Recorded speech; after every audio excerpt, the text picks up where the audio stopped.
Al khamisu utawi kaping 5 iku ghuslur rijlaini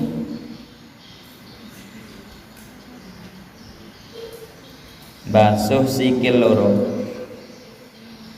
ma'al ka'baini sartane kemiren loro au mashul khufi utawa musab mujah itu sepatu ya, khuf itu sepatu. Idza kamulat tatkalane sempurna apa syurutuhu syarat-syarate mashul khuf asadisu utawi kang kaping 6 iku tartibu urut utawa tertib.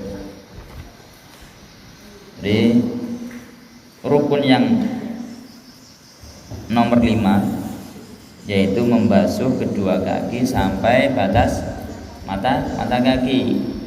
Kemudian para guru-guru kita menyempurnakan, diusahakan di atas mata kaki, jangan cuma sampai batas mata kaki ya, untuk menghindari hal-hal yang tidak diinginkan, misalkan kurang sempurnanya atau takut belum merata ya, makanya disempurnakan di atasnya mata kaki, kemiran mata kaki.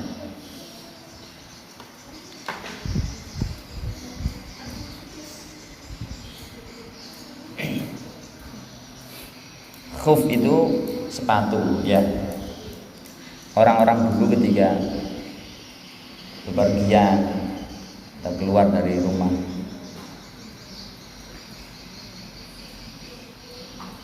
kebanyakan masih jalan kaki, kendaraannya bukan memakai sepatu, dan mereka jarang membuka sepatunya, dan ketika mau memakai itu dalam kondisi sudah wudu ya. Makanya ketika datang waktunya sholat cukup membasuh misalkan yang bagian kaki, membasuh khufnya, sepatunya, tapi dalam kondisi sudah wudu. Dan makanya orang dulu dengan orang sekarang beda. Orang dulu kuat ya, bisa menahan wudunya supaya tidak batal. Sekarang kan enggak. Kalian 1 jam mentut bolak-balik ya, ngaji belum selesai udah wudu bolak-balik.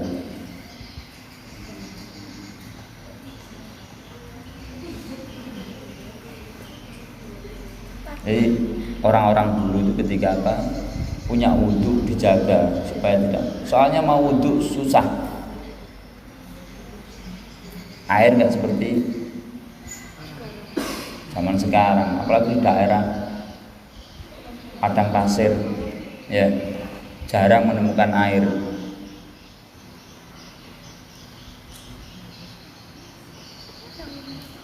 Makanya wudhunya selalu dijaga supaya tidak mudah batal. Ketika datang sholat cuma dibasuh. Tapi kalau memang ada air, tidak susah untuk mencari air, waktunya juga cukup, ngapain kita pakai khuf, pakai sepatu ya kan?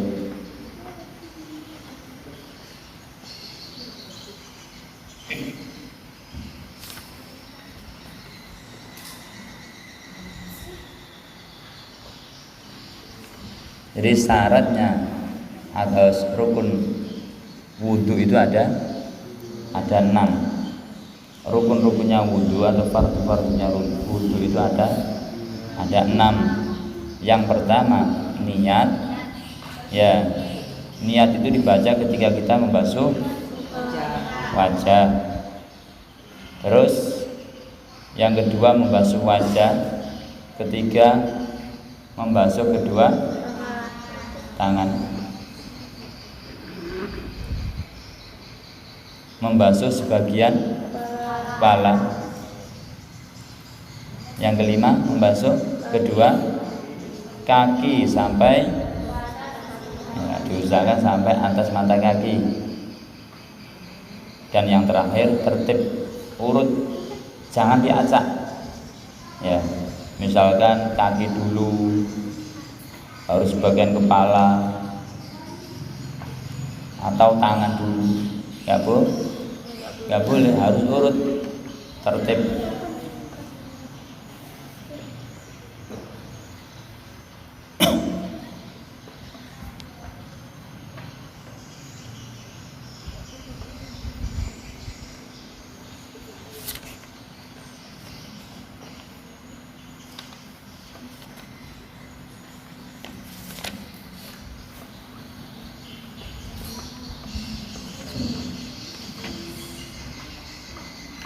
Misalkan ada salah satu fardu yang ditinggalkan, maka wudunya tidak sah. Ya, sholatnya nganggur, ora oleh ganjaran ya. Wudunya harus sempurna karena sholat itu tidak bisa sah manakala wudunya diawali dengan wudu dulu. Kalau dari sesucinya, dari wudunya udah nggak benar, ya sholatnya nggak dapat apa-apa. Makanya belajar, harus tahu syarat-syaratnya wudu, fardu-fardunya wudu, mana saja yang perlu dibasuh, yang wajib, terus kesunahan wudu. Kalau kalian tahu ilmunya, harus dipraktekkan, ganjarannya luar biasa ya. Kalau cuma tahu urutannya saja tapi nggak tahu ilmunya, itu seperti yang disairkan di Nadhoman Alalai, fasadun kabirun alimun mutahatiku. Ya, terus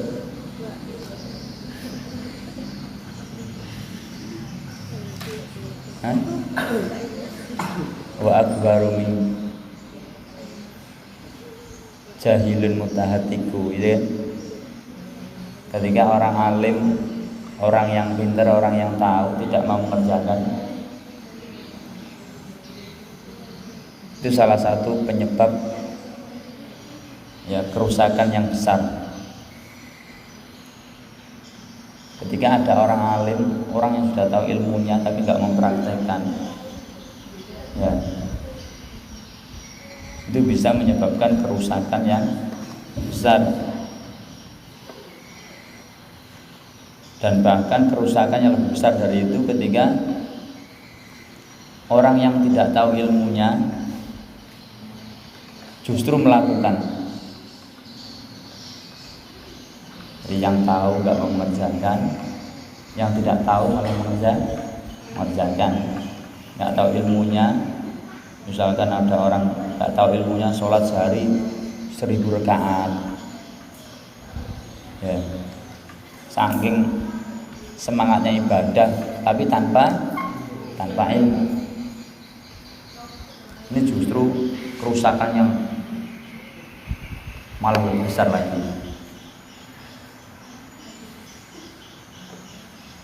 Makanya ketika masih diberi kesempatan oleh Allah untuk belajar, baik kesempatan sehat, umur panjang, digunakan waktunya semaksimal mungkin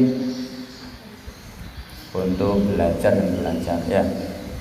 Karena ilmu itu bukan hanya ini, ilmu itu nggak ada habisnya ya. Ilmu itu tidak ada habisnya. Qul law kana al-bahru midadan li kalimati rabbi ya. Di akhir surat Al-Kahfi, ilmu yang kita pelajari yang diturunkan oleh Allah di dunia ini cuma berapa? Diibaratkan hanya setetes dari air lautan, cuma sedikit. Jadi ilmunya Allah itu tidak akan habis meskipun dipelajari oleh. Beda dengan ilmunya manusia. Ilmunya manusia itu ada batasnya, ada habisnya.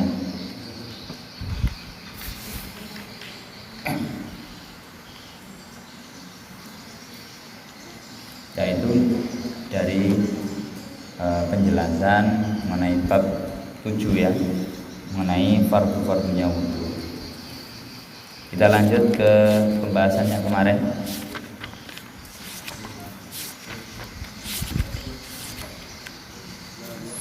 Bab yang 11. Faslun utawi iki ku fasal surutut toharoti, surutu utawi pira-pira syarate at-toharoti sesuci ikul islamu Islam wa tamyizu lam tamyiz atau pinter wa adamu lan ora anane almani'i perkara kang ngalangi min saking usulil ma'i tumekone banyu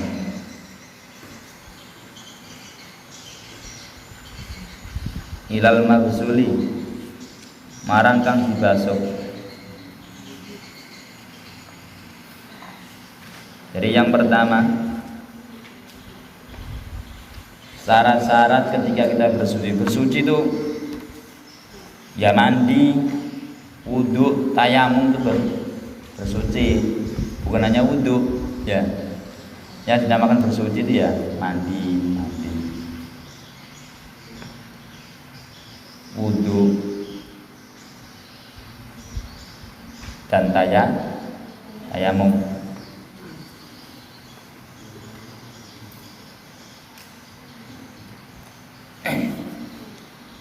Syarat-syarat bersuci yang pertama itu Islam ya, syaratnya Islam.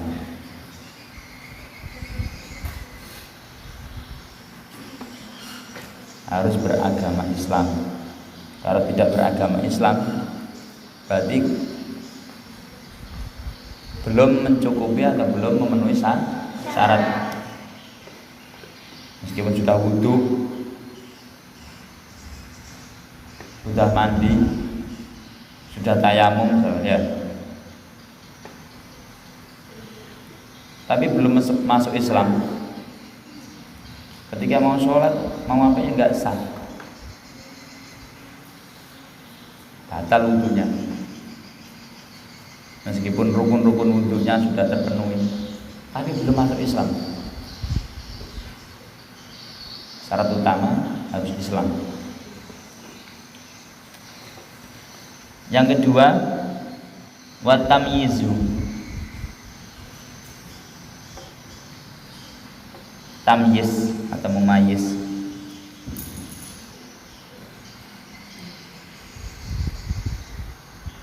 Ukurannya tamyiz itu ya sudah pintar, sudah ketika disuruh sudah tahu, bisa membedakan mana yang salah, mana yang tidak, mana yang benar, mana yang baik, mana yang buruk. Itu menurut syariat ya. Meskipun usianya misalkan di bawah 9 tahun atau 7 tahun, tapi udah tahu di wudhunya sah.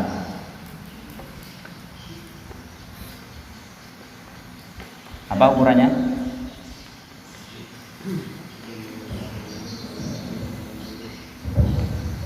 Tamyiz itu ukurannya sudah bisa membedakan mana yang baik dan mana yang buruk. Terus kena dikongkon.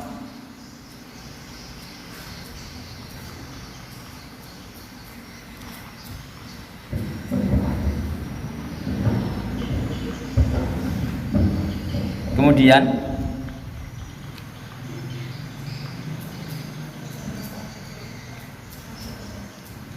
syarat yang ketiga, tidak terdapat sesuatu yang menghalangi air sampai kepada anggota yang dibasuh. Artinya tidak terhalang airnya tadi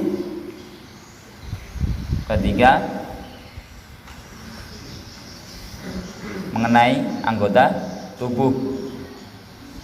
Apa biasanya menghalangi? Contohnya paling gampang kena lilin atau apa ya, otomatis kulitnya kan tertutup dan air nggak bisa mengenai kulit tadi. Kalau kita mau wudhu, ada bekas lilin di sini misalnya, di anggota rukunnya wudhu misalkan, ya kan? Atau ketika mandi wajib ada anggota yang seluruhnya harus basah, ada bekas lilin atau apa nempel. Nah, ketika kita mandi atau ketika wudhu, airnya nggak bisa mengenai kulitnya.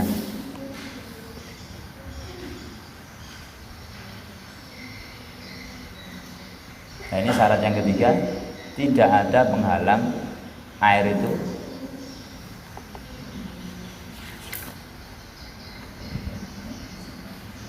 kepada anggota yang mau dibasuh, ya.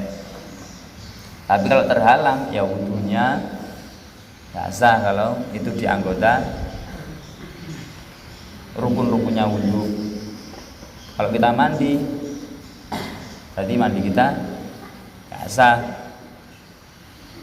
Begitu juga tayamum, ya. Selain lilin apa yang biasa menutupi? Kutek atau inai, ya? Iya. Inai sekarang sudah bisa, ya. Kalau dulu beda inainya, semacam kayak henna, ya. Pokoknya selagi benda itu, zat itu menutupi kulit dan air itu tidak bisa masuk, artinya tidak bisa merata ke dalam kulit tadi, jadi sesucinya tidak sah, baik tayamumnya, wudhunya atau mandinya.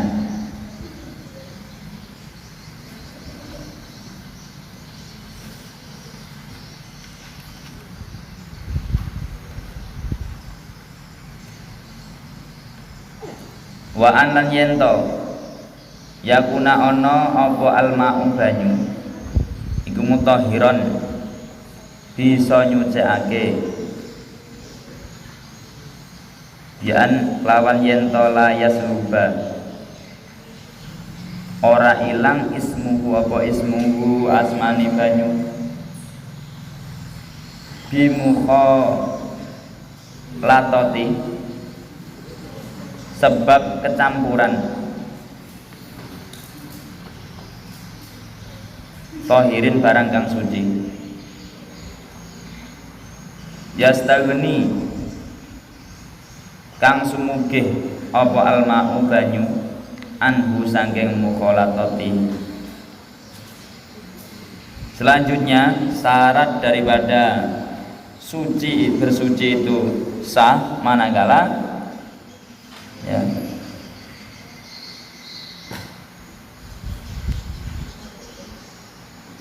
air yang digunakan untuk bersuci itu air yang suci, mensucikan, bukan air suci yang tidak bisa mensucikan.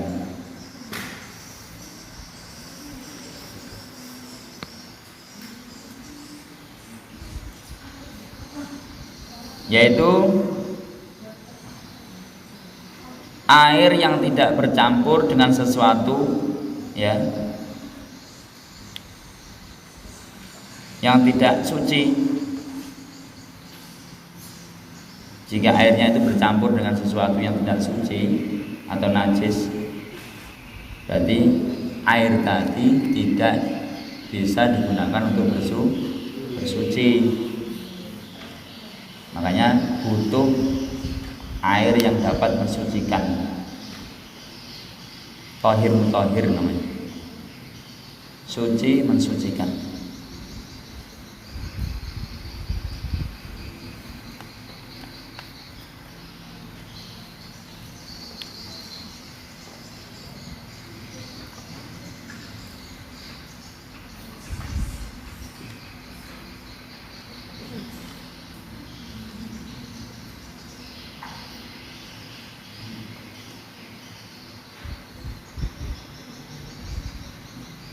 Kemudian wa an yento la yataghayyara, ora rubah apa banyu binajisin saben-saben najis, walau taghayyuran lan senajan rubah yasiron kang setitik.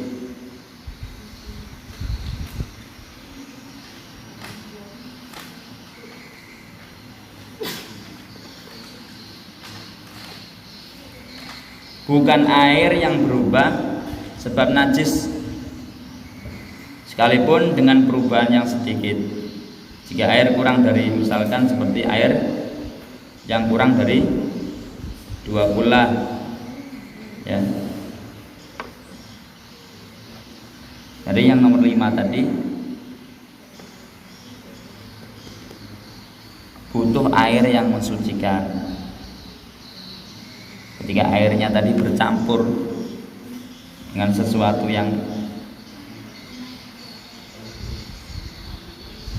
membuat air itu berubah warnanya, rasanya, terus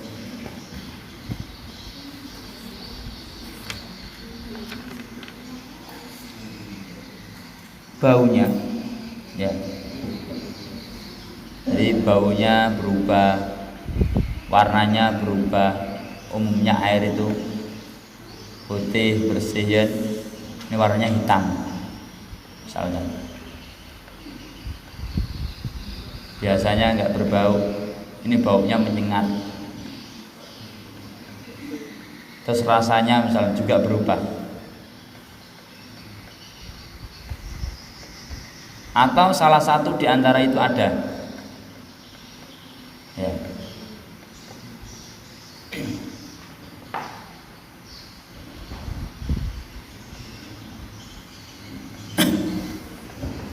Kalau salah satu di antara itu ada, bisa dipastikan air itu tidak dapat sucikan. Biasanya umumnya bersih, ini warnanya kok berubah, ya. Atau baunya berubah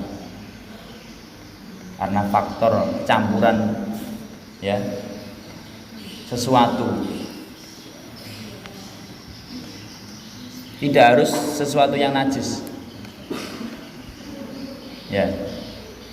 Misalkan seperti air yang suci kecampuran teh, warnanya berubah, ya kan?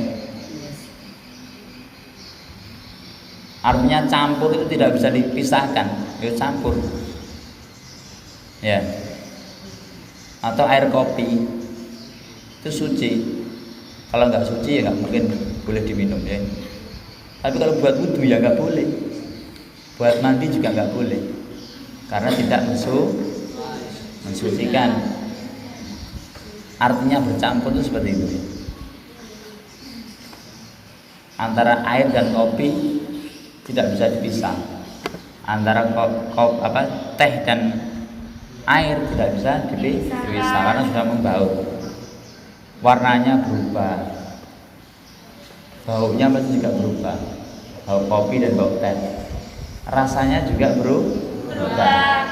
Atau salah satu sifat itu ada, nggak ada rasanya, nggak ada baunya, tapi warnanya berubah.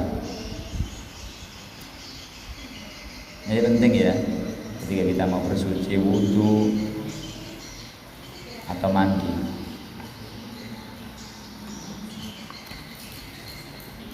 Yang nomor 6,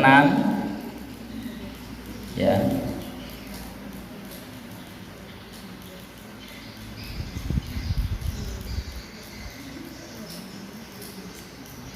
jika air kurang dari 2 kula,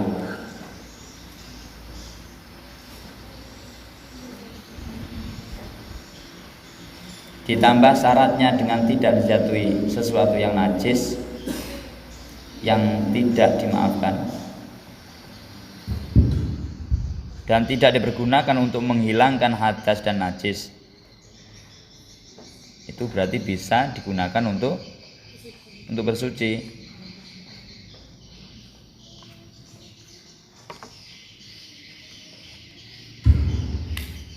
Jadi kalau airnya itu najis, kemasukan sesuatu barang yang najis, entah bangkai atau apa, kecuali bangkai hewan yang darahnya tidak mengalir, ya misalkan kejatuhan lalat atau kejatuhan kecoa, itu kan enggak merubah ya sifatnya air. Tapi kalau kejatuhan bangkai tikus pasti berubah baunya, ya rasanya pasti juga berubah, ya kan? Atau kejatuhan sesuatu yang najis yang lainnya, misalkan kotoran. Jadi yang dimaksud di sini kejatuhan sesuatu yang najis tapi dimaafkan, ya seperti hewan tadi, misalkan kejatuhan lalat. Atau kita nggak tahu ada kucing minum air itu, tapi mulutnya misalkan dalam kondisi najis, kita nggak tahu. Ya, setelah itu kucingnya udah pergi kemana? Dimaafkan. Ya, tapi kalau kita tahu wujudnya najisnya nampak, misalkan ada kotoran ayam, ya nampak.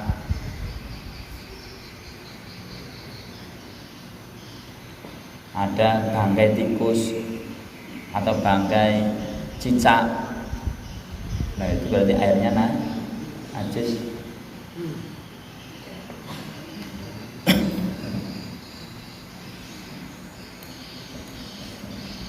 Ini ukurannya kalau airnya itu, ya kita tahu ukurannya. Tapi kalau di laut, kalau dia lebih luas, ya kan, volume airnya juga banyak, atau di kali, kalau bangkainya cuma kecil tidak mempengaruhi air itu tadinya, paham?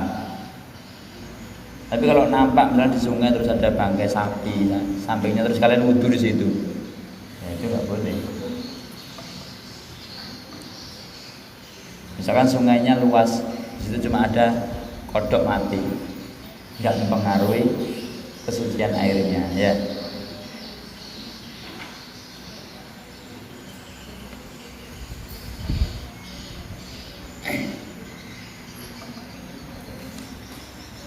Dan tidak air yang sudah digunakan untuk menghilangkan sesuatu yang najis atau berhadas. Dan air itu sudah digunakan, sudah dipakai untuk membersihkan sesuatu yang najis atau sesuatu yang berhadas, kalian pakai lagi untuk bersuci, itu nggak boleh, ya.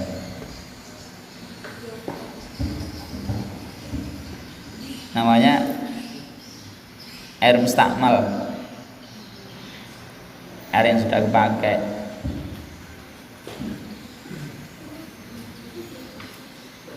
Itu najis, nggak boleh.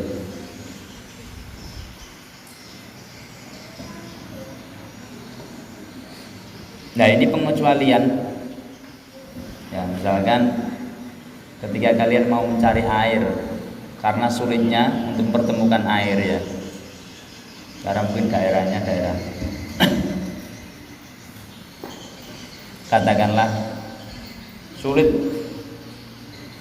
ya, untuk menemukan air. Di situ adanya air minum, nggak mungkin dipakai untuk bersuci. Kalau kalian pakai bersuci nggak bisa minum kalian nanti, ya, air hanya itu khusus untuk minum.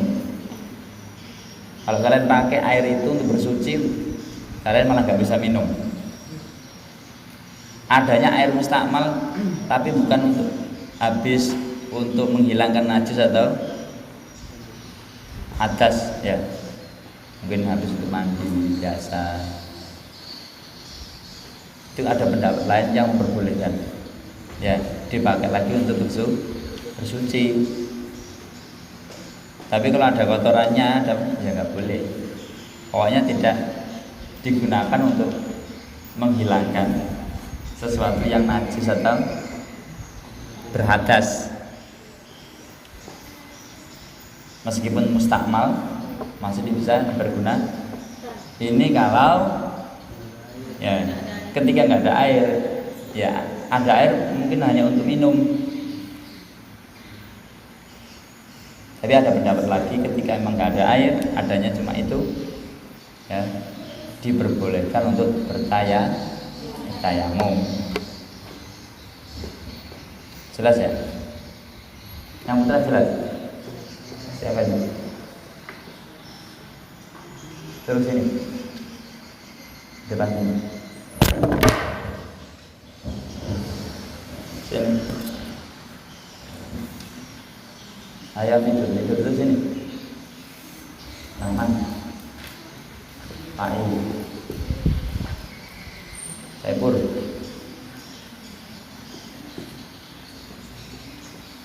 Sini depan sini. Sini loh. Saya pun. Sini.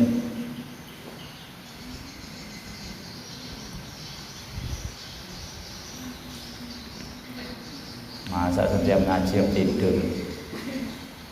Kapan melekmu? Meskipun puasa, tidurnya puasa, ya ibadah, waktunya ngaji ya jangan tidur. Waktunya ngaji tidur.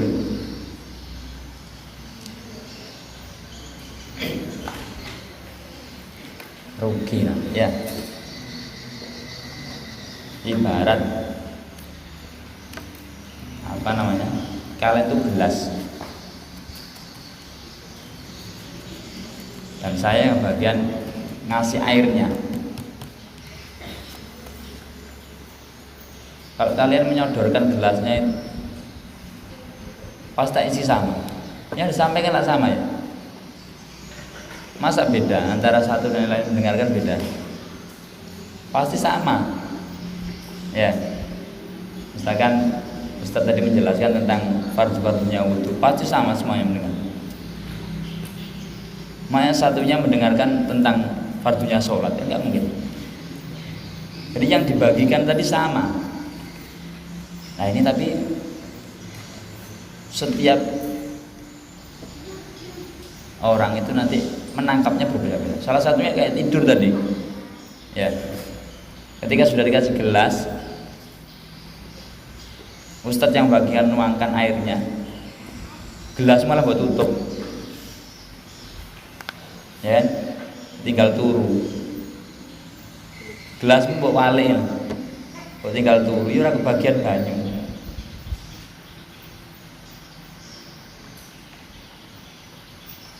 Nggak sama yang dibagikan ya. Kecuali tak panggil satu-satu. Ini bagian bab ini kan enggak sama. Yang membedakan ya tadi keseriusan kita ketika belajar. Ketika belajar itu betul-betul mendengarkan, memperhatikan. Ketika ada hal yang penting dicatat, itu pasti hasilnya juga maksimal. Dapatnya juga maksimal. Nah kalau dari awal sudah tidur, oleh apa? Ya.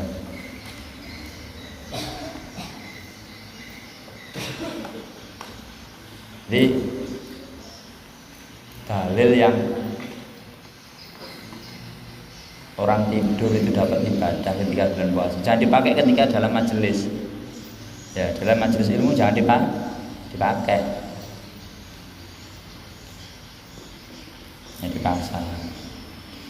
Nah, itu nanti kalau dipakai terus ya gara itu mah turu terus.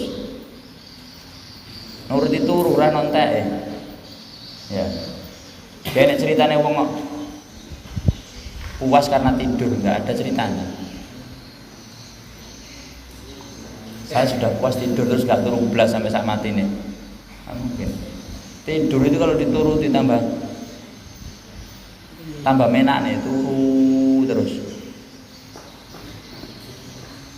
Dan nggak tahu waktu. Ya. Tidur itu ada waktunya, ada tempatnya. Makanya kalian diberikan akal, pikiran untuk mengatur itu.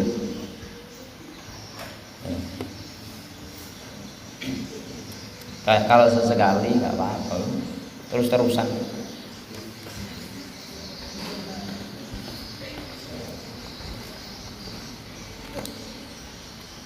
Lanjut ya.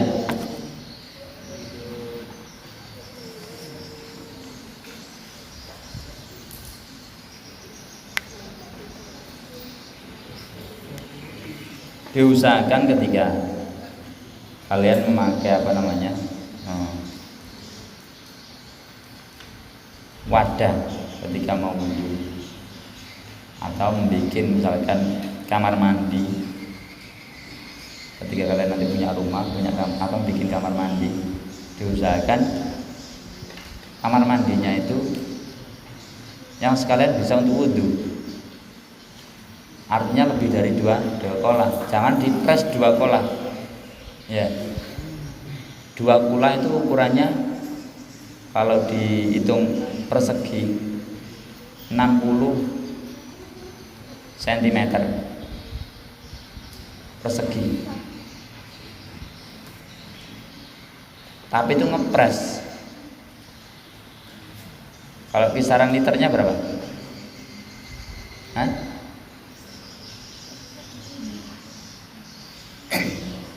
Coba nanti dihitung sendiri ya.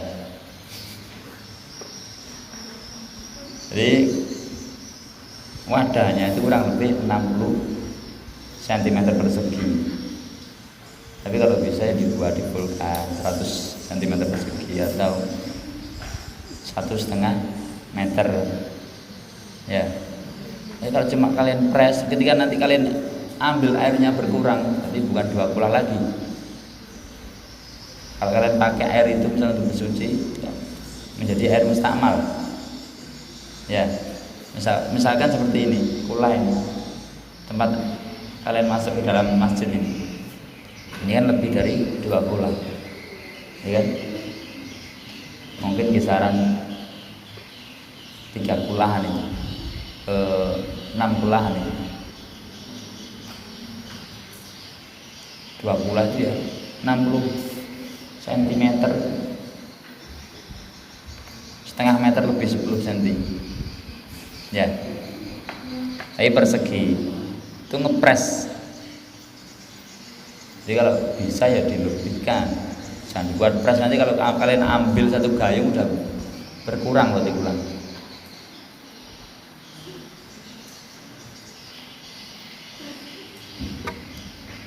Kalau enggak pakai keran ya.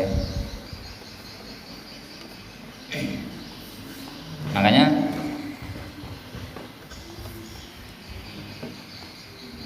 misalkan ada kasus wudhu tapi ngambil dari gayung ya, 1 gayung buat wudhu nggak boleh, harus dialirkan. Bolehnya harus dialir. Jadi kita ngambil dari air yang tidak mustakmal atau tidak najis, tidak tersentuh. Kalau ngambilnya tersentuh cuma 1 gayung mustakmal, harus dialirkan, jangan diopok-opok, nggak boleh.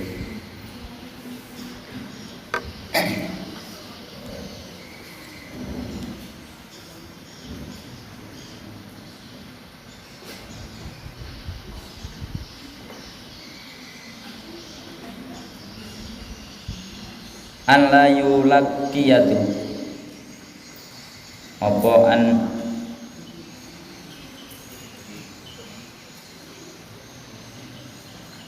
apa yen to ora tetemu ing banyu apa najisun najis gairu kang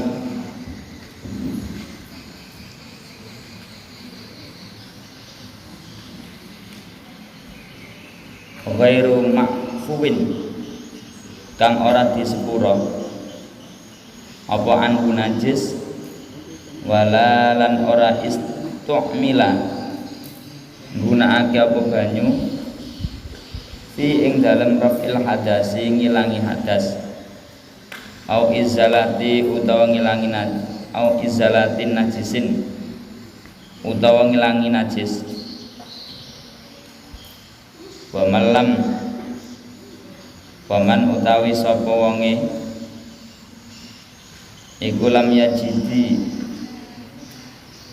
ora nemu sapa almaa man ing banyu au kana utawa ana iku ya duruhu melarate ing wong apa almau banyu tayam mama mongko tayam sapa wong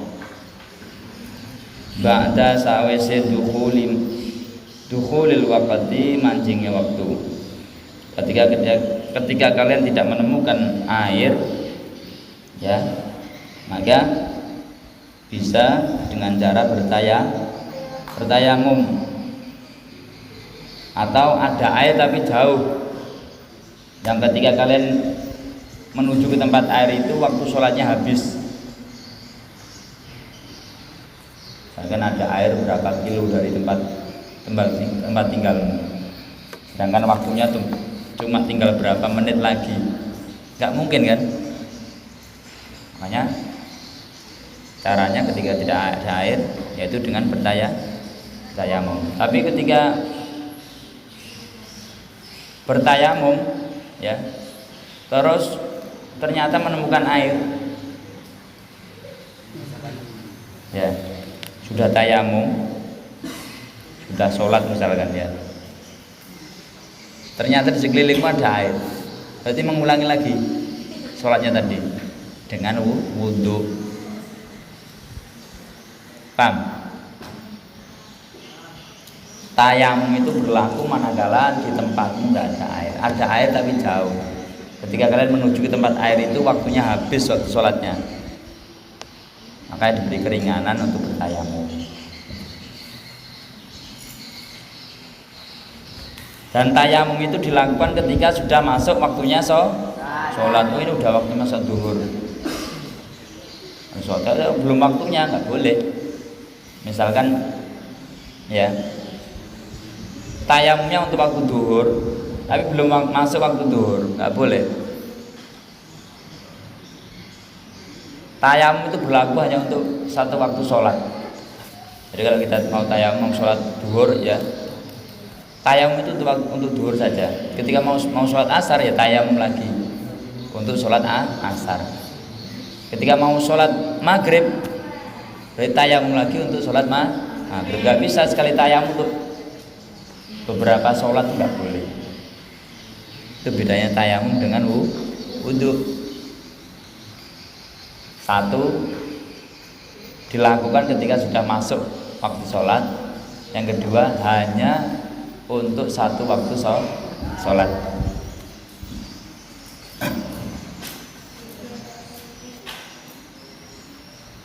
Wa zawalin najasati, lan ilangi najis, wa ma'rifati lan ngaruhi al kiblati arah kiblat,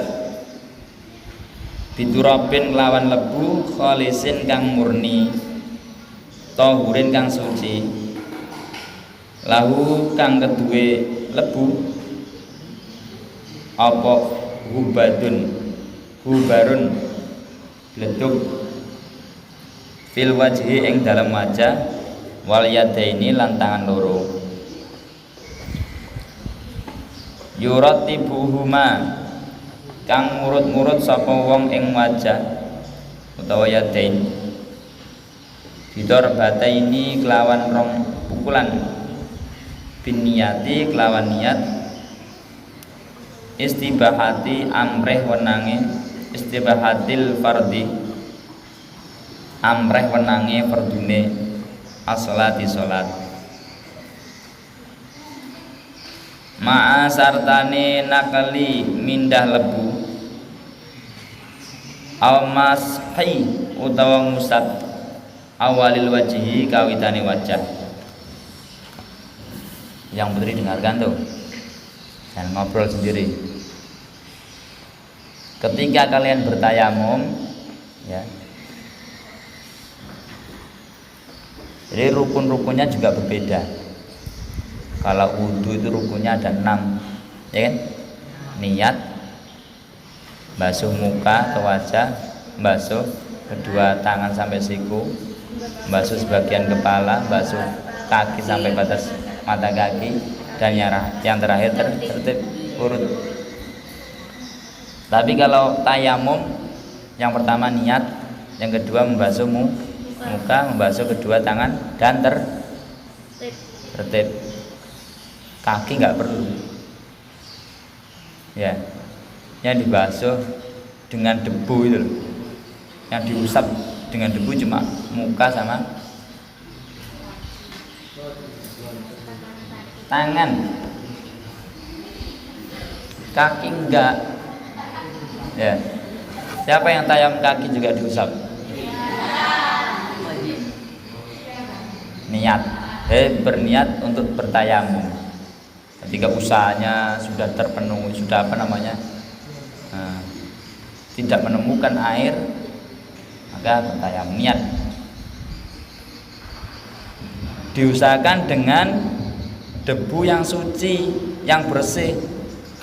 Jangan dengan debu yang kotor atau tidak suci. Diusahakan cari bentuk yang paling lembut.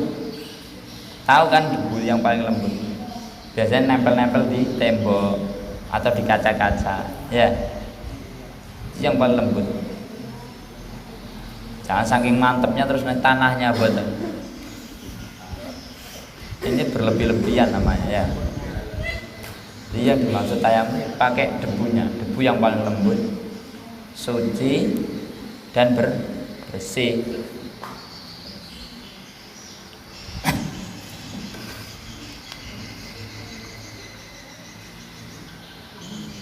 Nawaitu tayamuma listibahatis sholat.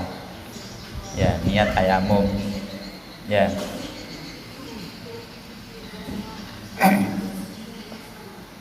Bisa niatnya. Nawaitu tayamuma.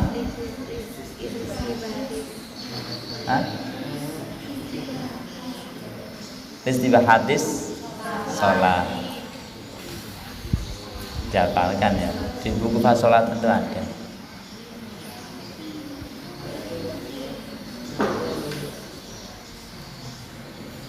Yang pertama kali diusap apa? Muka, wajahnya dulu ya. Misalkan kita ngambil debunya ini.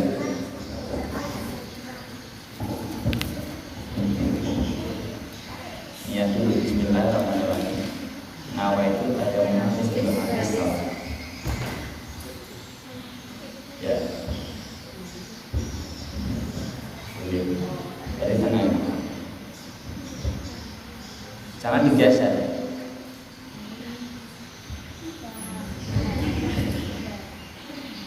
Kalau tangan sama ini yang satunya separuhnya.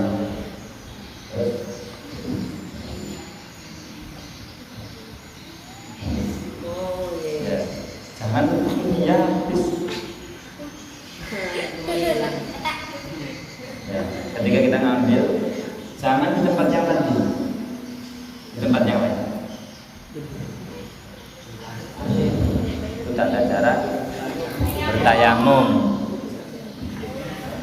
Islam itu mudah ya. Ketika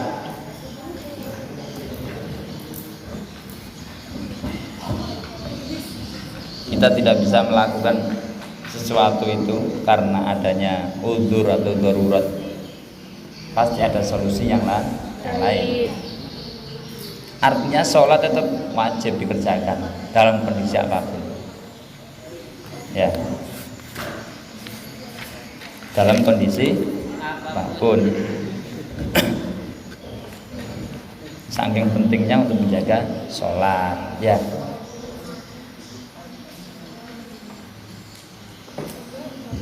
Ada pertanyaan? Yang Putri? Yang Putri ada pertanyaan? Gak apa-apa. Jika dirasa kurang paham, kurang tahu, tanyakan. Ya. Karena besok sudah pembahasan yang lain lagi. Ya. Kalau tidak ada, untuk hari ini kita cukupin dari sini ya. Mudah-mudahan apa yang sudah Ustaz sampaikan semoga ada manfaatnya, ada berkahnya, dan bisa kita praktekkan dalam kehidupan sehari-hari. Minimal wudhu kita yang kemarin gak sempurna disempurnakan, yang sholatnya masih lodang-lodang, yang sering terlambat jadi tertib tanpa diobrai ya, tanpa diobrai, tanpa dibangunkan.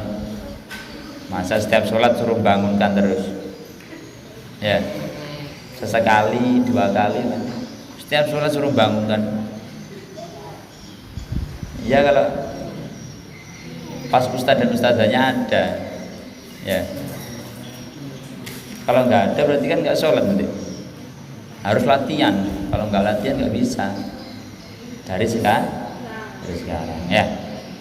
Saya kira cukup itu, ada kurang lebihnya mohon maaf. Saya akhiri, wassalamualaikum warahmatullahi wabarakatuh.